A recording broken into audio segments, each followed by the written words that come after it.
విష్ణువు యొక్క ఆయుధం సుదర్శన చక్రం అని అందరికీ తెలుసు. మరి ఆ సుదర్శన చక్రం విష్ణువు ఆయుధంగా ఎలా వచ్చిందో తెలుసా?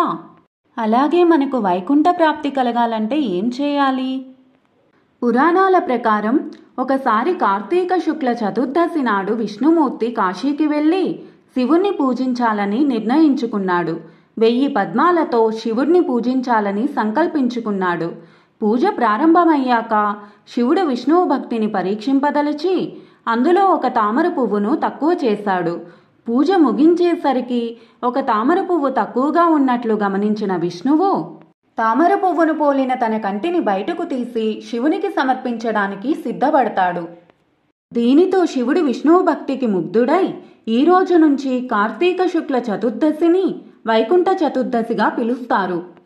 ఈ వైకుంఠ చతుర్దశి నాడు ఎవరైతే మొదటిగా విష్ణుదేవుణ్ణి తరువాత శివుణ్ణి భక్తితో పూజిస్తారో వాళ్ళు వైకుంఠ లోకాన్ని చేరుకుంటారని చెబుతారు. అలానే శివుడు విష్ణువు భక్తికి మెచ్చి తన వద్ద ఉన్న సుదర్శన చక్రాన్ని విష్ణువుకి బహుమతిగా ఇస్తారు.